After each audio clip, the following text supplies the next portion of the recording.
사랑하는 아버지 하나님, 오늘 이 밤에 우리에게 참 행복한 예배를 허락하여 주신 것을 감사합니다. 당신의 소중한 또 사랑하시는 아들, 딸들 오직 성령으로 감사하시옵소서. 아버지로만 충만하시옵소서. 한 분 한 분을 아버지의 품에 안아주시고 한없는 아버지의 사랑 속에서 이 밤이 매우 감격적인 밤이 되게 하시기를 원합니다. 사랑하는 주님, 당신이 우리 안에 성령으로 같이 계시는 것을 감사합니다.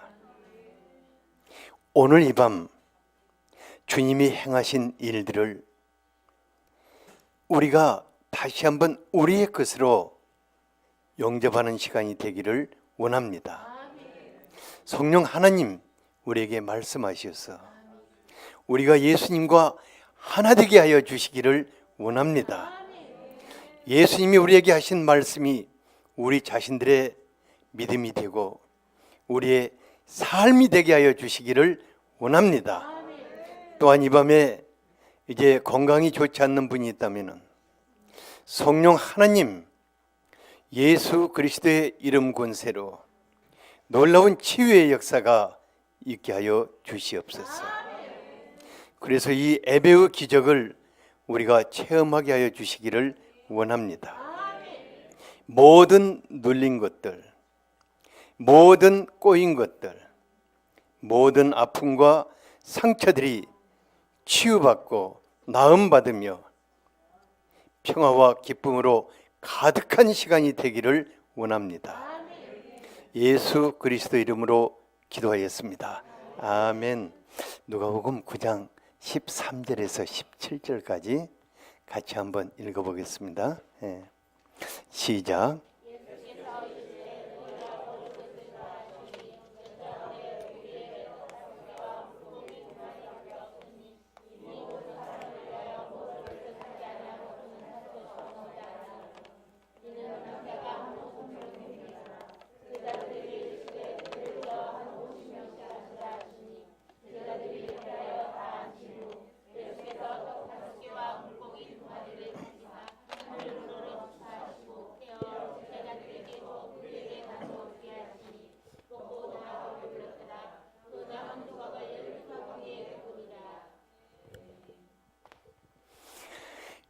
우리 교회에서 수요 예배를 정말 간절하게 사모하는 분이 있었는데 정석희 집사님이었어요.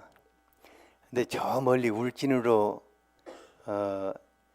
직장을 옮기게 돼가지고 너무너무 서글퍼하고 힘들어 하시는데 하나님이 막 갑자기 다시 울산으로 옮겨주셔가지고 수요 예배에 참석하게 된 것을 축하합니다. 우리 같이 박수. 하나님의 축복은 갈망하는 사람의 것입니다. 어제 저녁에는 꽤 오랫동안 이제 지금 우리 교인이 아닌데 조상인 집사님이라는 분을 오랫동안 이렇게 섬겨드렸는데 그분이 희귀병이 걸려가지고 치료가 안 돼요. 그리고 이제 요즘 또 신종플루 독감도 왔다 갔다 하고 그래서 오늘 아침에 저 산을 돌며 기도하는 가운데 주님께 이제 좀 투덜거렸어요. 주님, 우리 몸이 다 주님의 것이고 우리는 새들어 사는데 누가 새들어 사는 사람이 집 고치는 거 봤냐고. 주인이 고쳐야지요. 그러면서 이제 좀 투덜투덜 거리니까는 주님이 저에게 어떤 음성으로 들려왔냐면은 맞다, 주인이 고치는 것이 맞다. 그런데 왜 너는 주인 허락도 없이 함부로 다 망가뜨렸냐? 주인 허락도 없이 우리가 몸을 함부로 망가뜨렸다고. 그래도 할 말이 없어가지고 정말 미안하다고. 정말 제가 이거 참 입을 꽉 다물고 당신 앞에 아무 말도 안 하겠다고. 그래도 어떻게 하겠냐고, 주인이 고쳐줘야지 했더니 또 어떤 감동을 주셨냐면은 회개하는 심정으로 부활절까지 기다려라 그래. 알았다고. 오늘 그래서 제가 여러분들에게 이거 전해드리려고 그래요. 여러분들 중에 건강에 좋지 않는 분들은 저 주인 묻지도 않고 몸 망가뜨린 것 회개하는 심정으로 부활절까지 기다리시기 바랍니다. 예. 그러면은 아마 기적이 일어날 겁니다. 예. 예, 제가요 세월이 흐르면 흐를수록 하나님께서 아브라함을 복덩이로 삼으셨다는 이게 너무 감격스러운 거예요. 그래서 아브라함을 하나님이 장수하고 또 풍성한 삶을 복으로 주셔서 175세가 되도록 정말 많은 사람들을 하나님의 마음으로 돌봤거든요. 저는요 진정 제가 사는 날 동안 아브라함같이 좀 하나님의 복덩어리로 살았으면 좋겠어요. 여러분들도 그렇게 되기를 바랍니다. 하지만 복된 삶이 어느 날 갑자기 이루어지는 것이 아니라 다른 사람들을 먹이고 돌보는 가운데 빚어지는 하나님의 축복입니다. 그래서 예수님은 제자들에게 너희가 먹을 것을 주라고 하신 것입니다. 이는 너희는 예수님과 함께 풍성하게 먹이고 돌보는 그런 복 있는 사람들이 되라는 말씀입니다. 그러니까 우리가 이 예수님의 말씀 앞에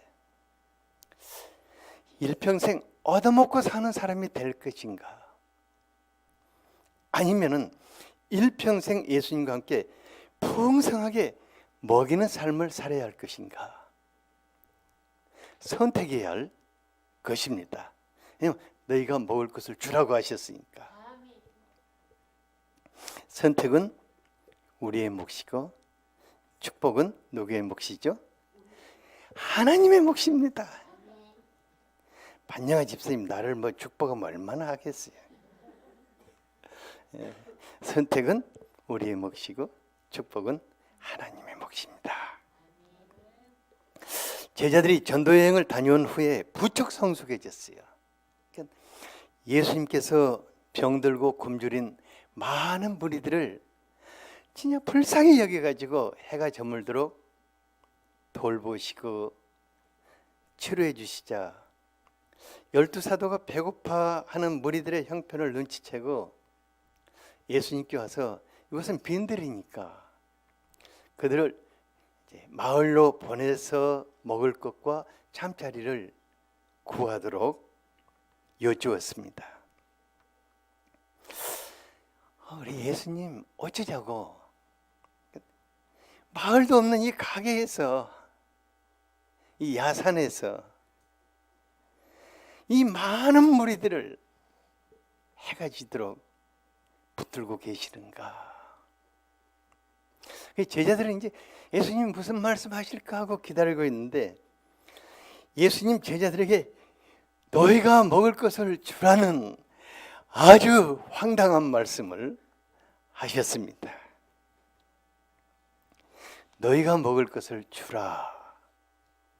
이 말씀은 듣는 사람의 입장과 형편에 따라서 다르게 들릴 수 있을 것입니다. 그러니까 돈 많고 베풀기를 좋아하는 빌 게이츠 같은 분에게는 예수님 그 제가 한번 생각해 보겠습니다. 이렇게 받아들일 수 있겠잖아요. 예. 삼비집사님 그렇게 하겠죠. 예수님 제가 한번 받아들여 볼게요. 나 나중에 돈 좀 벌면은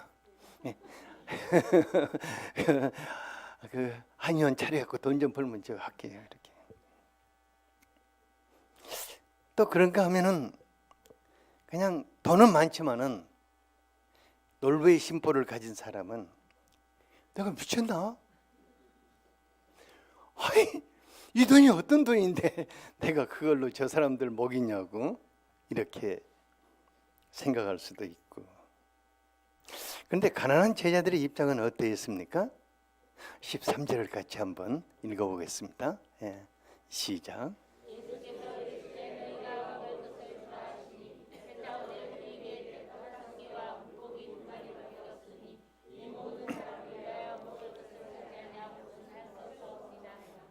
예, 제자들은 자신들이 가진 것이 없다고 그랬어요.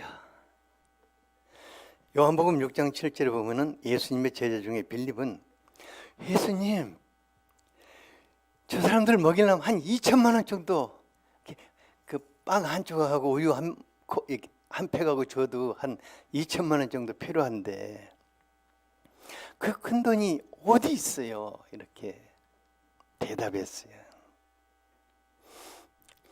그러니까 돈이 없고 가난한 사람들에게는 너희가 먹을 것을 주라는 예수님의 말씀이 엄청난 부담으로 다가오고 부담을 넘어서서 막 반발심이 생기는 거예요.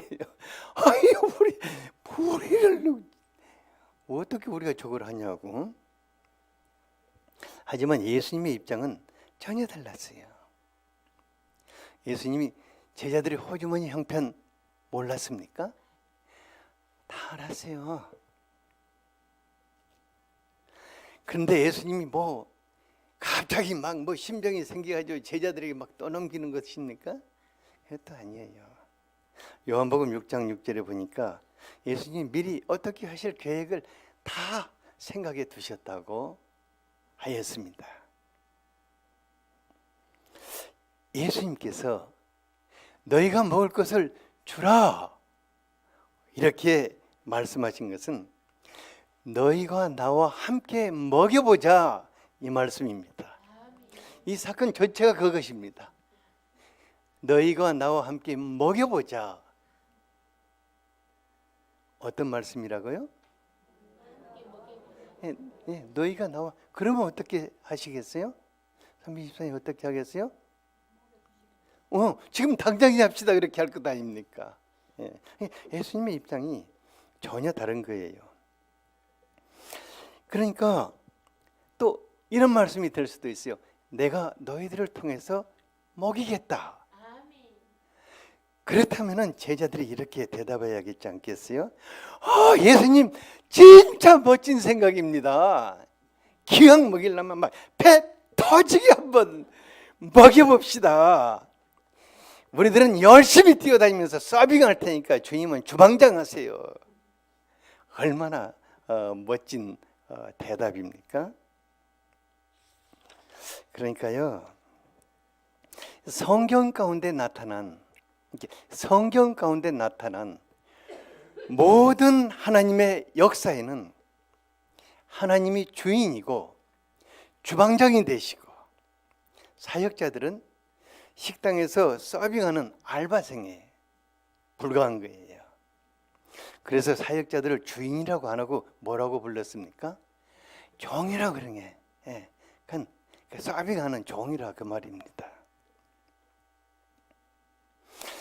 주님께서 우리에게 너희가 먹을 것을 주라 이렇게 말씀하시는 것은 내가 주방장이 될 테니까 너희들은 서빙해라. 실제로 그랬지 않습니까? 제자들은 서빙하고 예수님은 주방장 되셨잖아요. 이 사건 자체가. 그런데 거꾸로 우리가 주인이 되어서 먹여야 한다는 생각을 하면은 정말 부담이 되고 지금까지 즐겁고 행복하게 살아왔던 신앙생활이 막 싹 사라져 버리고 생짜증이 나기 시작하는 것입니다. 그러므로 예수님께서 우리에게 어떤 사명을 주시든 그 일의 주체가 되시는 예수님, 그들을 먹이실 주방장이 되실 예수님께서 우리와 함께 멋진 일을 하기를 원하신다는 것을 우리가 받아들여야 할 것입니다. 예수님이 여러분들과 함께 멋진 일을 하기를 원하십니다.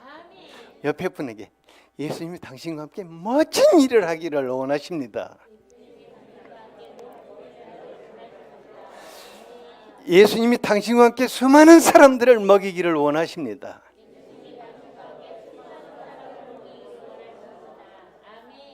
예수님 만여 명이 넘는 그 많은 무리들을 어떻게 먹이셨습니까? 16절을 같이 한번 읽어보죠. 네, 시작.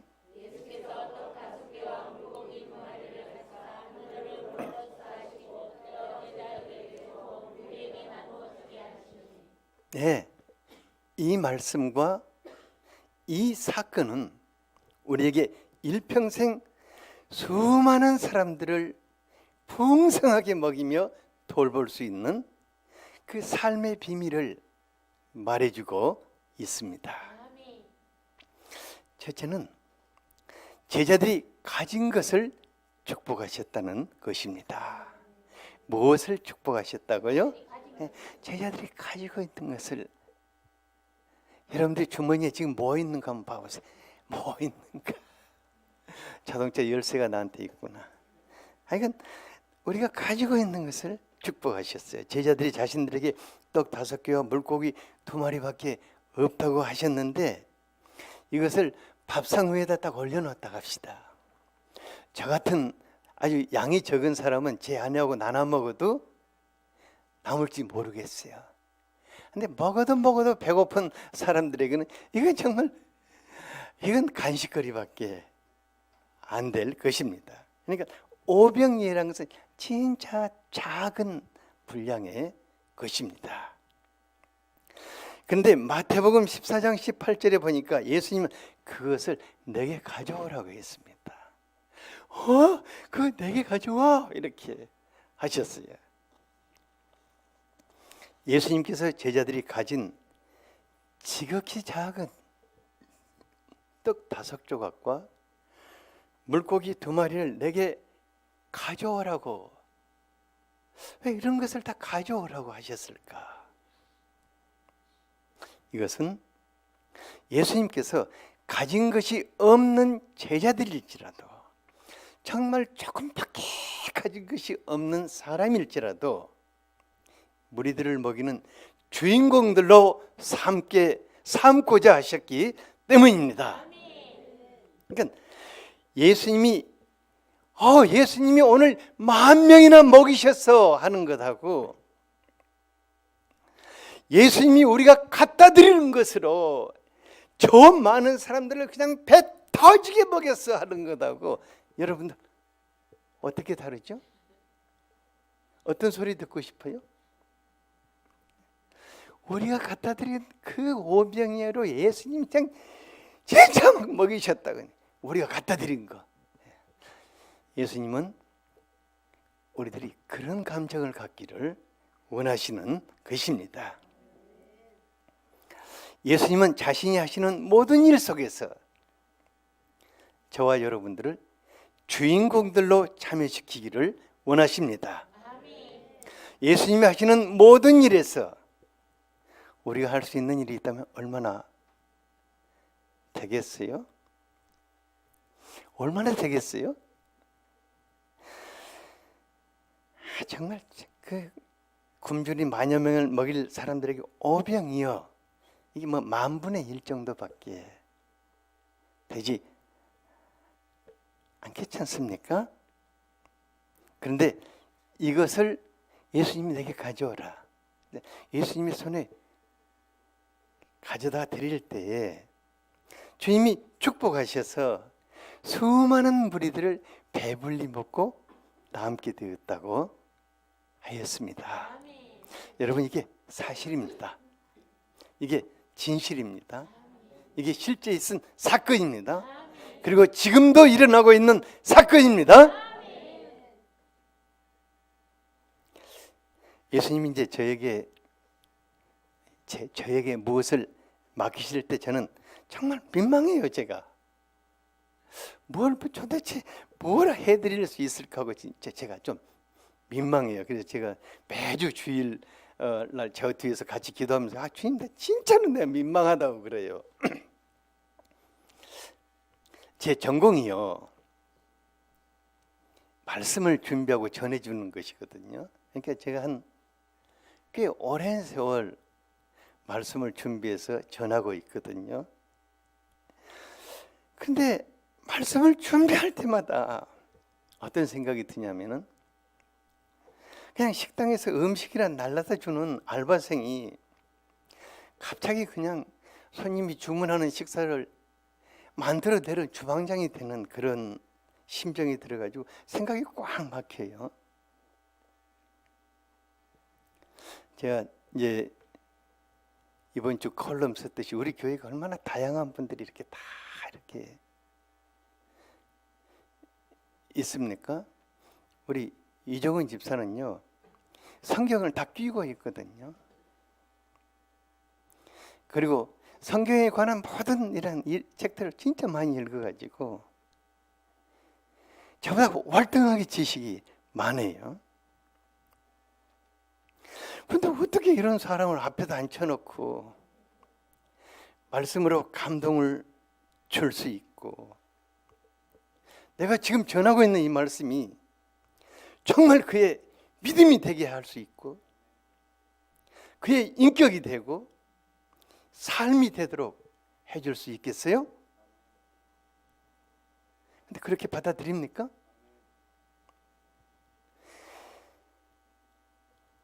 제가 실은요, 주님이 하라고 맡겼기 때문에 할 수 있는 최선을 드리면서 지금 이게 오병이어입니다. 지금도 그러는 게 지금 이 오병이어니까 성령 하나님, 이 말씀을 축사하여 그에게 먹이십시오. 그러니까 다 틀린데, 여기 있는 분들이 전부 다 틀리는데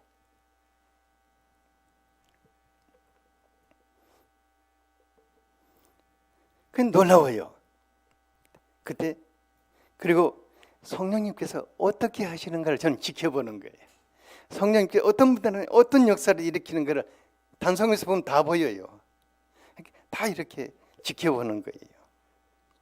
놀라운 것은 주님이 매주 다 이렇게 각자에게 맞는 만큼 이렇게 다 먹이셔요. 다 먹이셔요. 우리 안경천 권사님 저기 앉아가지고 지금 목이 쭉 빠져가지고 기름목같이 해가지고 이렇게 우리 주님 우리들에게 큰 것을 요구하지 않고 우리가 주님께 드릴 수 있는 오병이어를 가져오라고 하십니다. 우리에게 있는 것은 정말 작아요. 이것으로 내가 누구를 도와줄 수 있을까 생각되지만은 예수님은 그렇게 보시지 않습니다. 예수님은 내가 축복하면은, 내가 이것을 축복하면은 수많은 무리들이 배불리 먹으리라고 내다보고 계시는 것입니다. 그러니까요, 재밌는 것은 요한복음에 보면은 수많은 무리들 앞에서 돈을 계산하고 있는 빌립과 먹은 것 없나 하고 찾아다니는 안드레, 완전히 다른 것을 볼 수 있습니다. 예수님이 안드레가 갖다 드린 오병이어를 축복하셨습니다. 여러분, 예수님 앞에서 우리가 빌립이 되어야겠습니까? 안드레가 되어야겠습니까? 한번 물어보세요. 예수님 앞에 누가 되어야겠는가? 빌립입니까? 안드레입니까? 그건 자기가 묻고 자기가 대답해. 참. 둘째는 예수님이 너희가 먹을 것을 주어라 이렇게 말씀하신 것은 일평생 풍성하게 먹이는 삶을 살라는 것입니다. 우리 16, 17절을 같이 한번 읽어보겠습니다. 시작.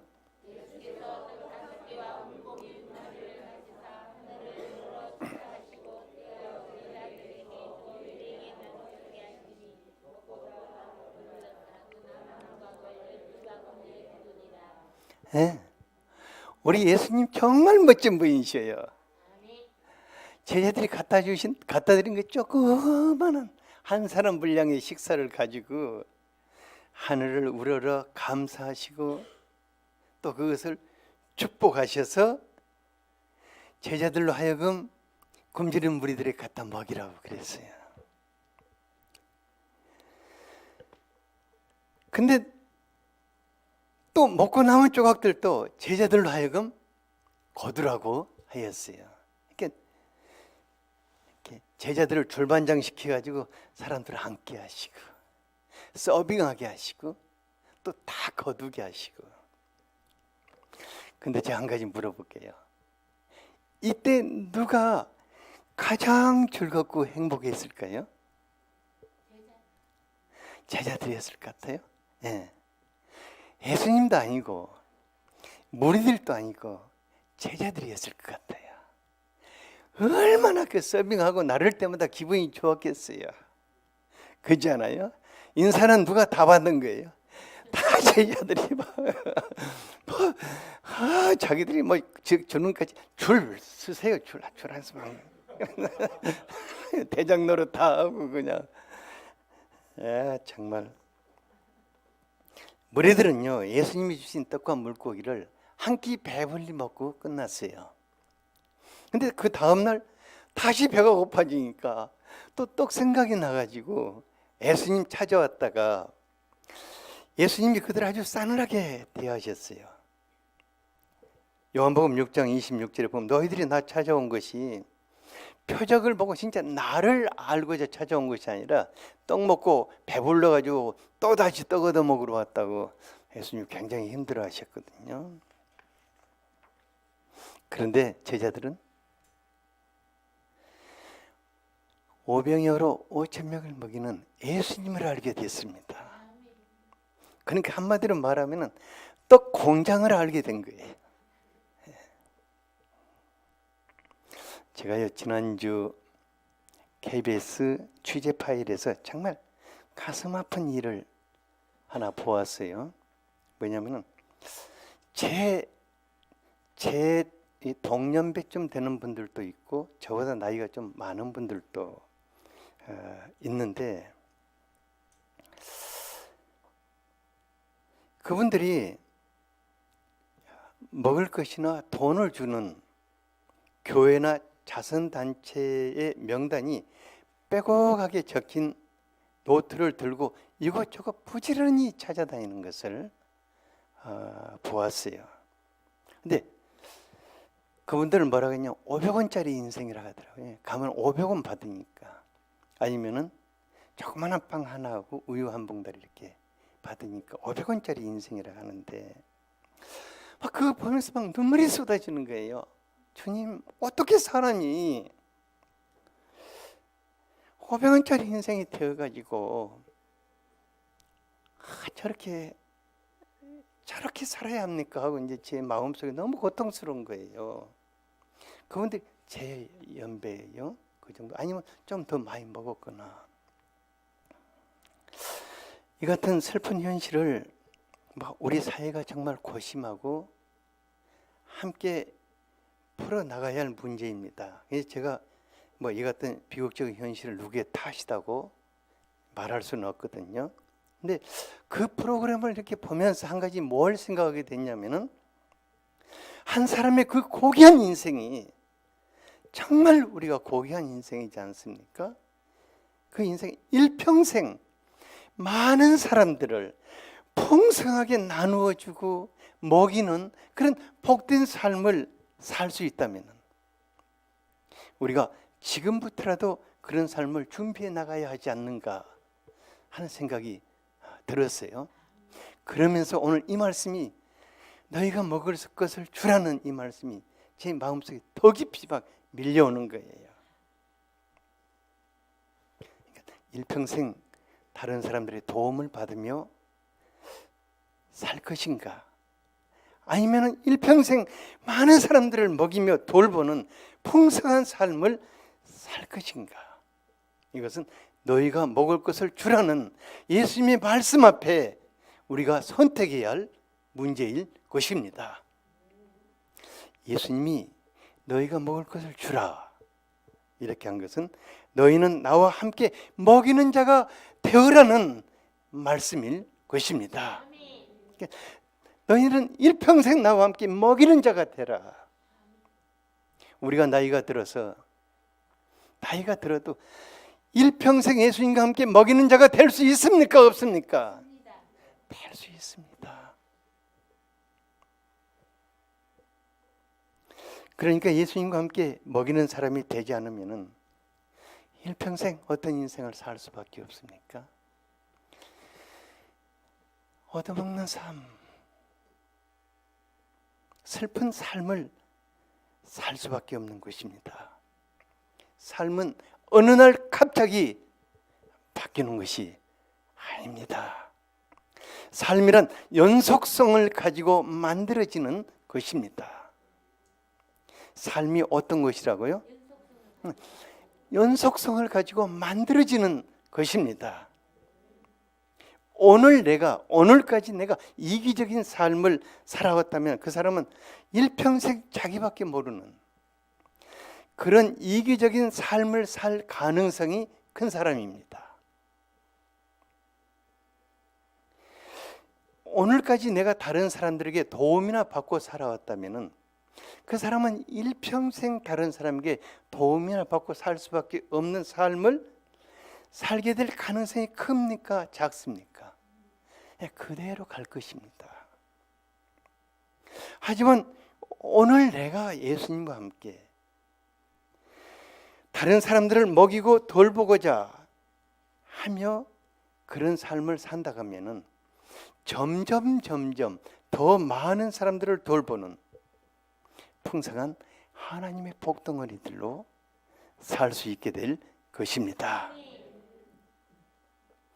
여러분, 꼭 풍족해서 목사님 진짜 그거 받아들이고요, 돈 생기면 그렇게 살게요, 풍족해서 사는 것이 아닙니다.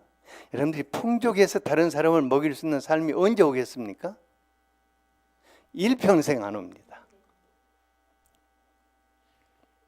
열왕기상 17장에 하나님께서 극심한 가뭄의 때에 엘리야 선지자를 사르밧 과부에게 가라고 그를 지정해서 보내셨어요.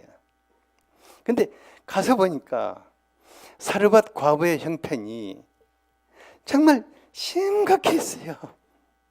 마지막 떡을 만들어 가지고 자식하고 나누어 먹고 죽으려고 하는 그런 지금 처지였습니다. 근데 하나님께서 하나님의 사람 엘리야에게 나를 위해 떡을 하나 만들어서 먼저 내게 먹게 하라고 했어요.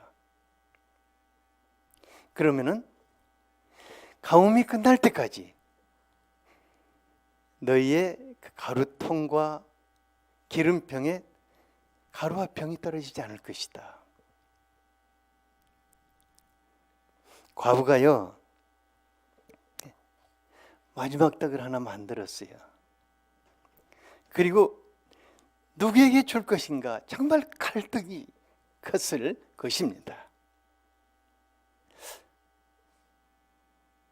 정말 저 양반 말대로 저 양반에게 갖다 줘야 할 것인가, 아니면 이 마지막 떡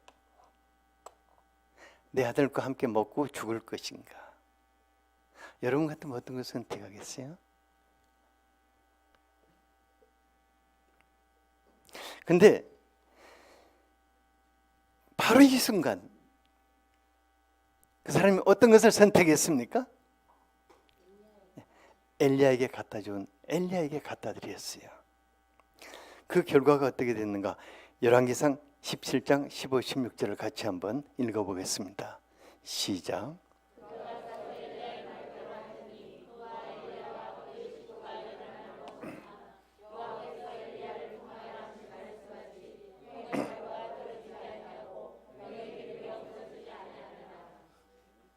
그러니까 예수님의 말씀대로 너희가 먹을 것을 주라고 했기 때문에 그 내게 있는 작은 것을 주님께 드려서 다른 사람을 먹이고자 하는 사람은 그 사람과 더불어서 같이 먹는 것입니다. 무슨 말인지 알겠죠? 그러니까 내 식구가 10명이라면은 그 사람과 함께 내가 풍성하게 먹게 되는 것입니다. 신명기 14장 29절을 여러분들의 말씀으로 받아들이겠습니까? 같이 한번 읽어보죠. 네, 시작.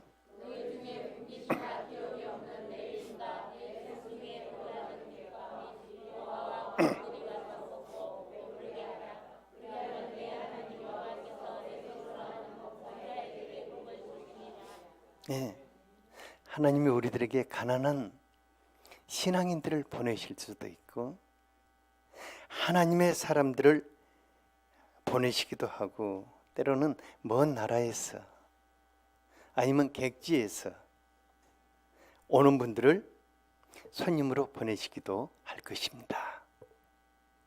그런가 하면 고아와 같이 어려운 가운데 살고 있는 사람들이나 아니면 과부와 같이 돌볼 수 없는 사람들을 보내실 수도 있으십니다. 이런 분들을 우리가 부담스럽게 여기고 외면할 수도 있고 기쁨으로 영접하여 주님을 섬긴다는 마음으로 섬길 수도 있습니다. 그러니까 선택은 우리들이 하는 것입니다. 뭐 할 수도 있고 안 할 수도 있어요. 안 한다고 해서 누가 뭐라 합니까? 아무도 뭐라 하지 않아요. 그런데 하나님은 그때 우리를 지켜보신다는 것입니다. 근데요, 하나님이 보내신 사람들의 이마에 하나님의 천사다고 뭐 써져 있습니까? 아니요, 다들 보면은 다 뭐 배고프고 좀 뭐 헐벗고 그런 모습으로 나타나죠. 부담스러운 모습으로 나타나는데 주님을 섬기는 마음으로 대접하는 사람들에게 하나님이 어떻게 하신다고 하였습니까? 그리하면 내 하나님 여호와께서 내 손으로 하는 범사에 내가 복을 주겠다. 그렇게 한다 하면은 네가 하는 모든 일들을 내가 복을 주겠다. 왜냐하면은 그 사람을 신뢰한다는 것입니다. 그래서 더 많은 사람들에게 나눠줄 수 있도록 복을 주시는 것입니다.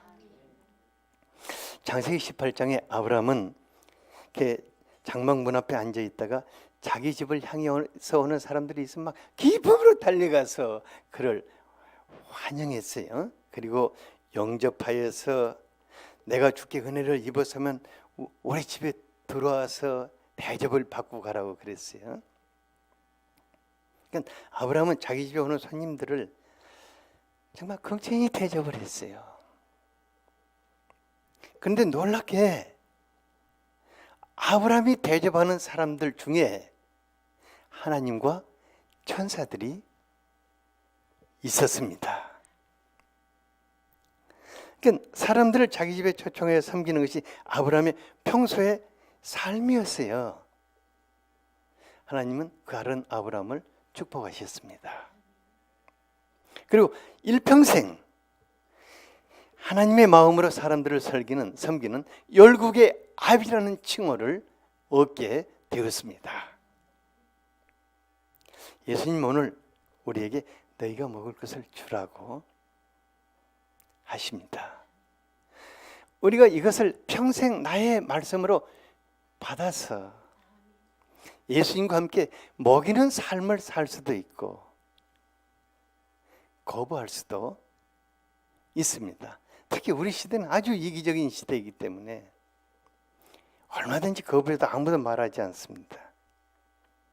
하지만은 여러분들이 60, 70, 80 지금 몇 세 시대라고 그러죠? 100세 시대, 100세 좀 많다. 90세만 삽시다. 너무 기니까 좀 안 좋다. 여러분들이 70세에 어떤 삶을 살게 될 것인가 생각해 보시기 바랍니다.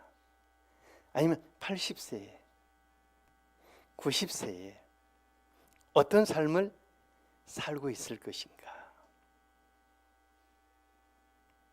혹 우리 중에 500원짜리 인생은 안 되어야겠습니다. 삶은 연속적으로 연속성을 가지고 만들어지는 것입니다. 먹이는 자가 됩시다. 예수님과 함께 먹이는 사람이 될 수 있기를 바랍니다. 그러면은 70세에 가서도 예수님과 함께 먹이는 사람이 될 것입니다. 80세에 가서도 예수님과 함께 먹이는 사람이 될 것입니다. 90세에 가서도 예수님과 함께 먹이는 사람이 될 것입니다. 저는 그런 희망을 가지고 살고 있습니다. 여러분들 그런 사람 될 수 있기를 바랍니다. 이게 복덩어리입니다. 옆 사람에게 당신 인생 다 하는 날까지 풍성하게 먹이는 사람이 되기를 바랍니다.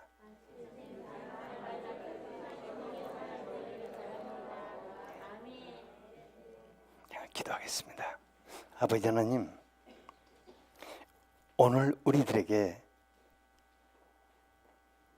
너희가 먹을 것을 주라고 말씀하시므로 우리가 일평생 예수님과 함께 먹이는 삶을 살기를 원하시는 것을 감사합니다. 주님,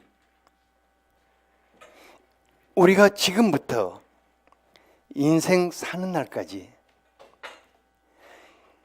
주님과 함께 풍성하게 먹이는 복된 삶을 살기를 원합니다. 우리가 60이 되고 70이 되고 80이 되고 주님의 나라에 가는 그 순간까지 정말 풍성한 삶을 살 수 있게 되기를 원합니다. 이제 오늘 이후부터는 우리가 다른 사람들에게 뭔가 얻고자 하지 않냐고 우리가 먹이는 사람들이 될 수 있기를 원합니다. 오늘 이 밤부터 그런 놀라운 성령의 역사가 우리 안에 강력하게 있게 하여 주시옵소서. 예수 그리스도 이름으로 기도하였습니다. 아멘.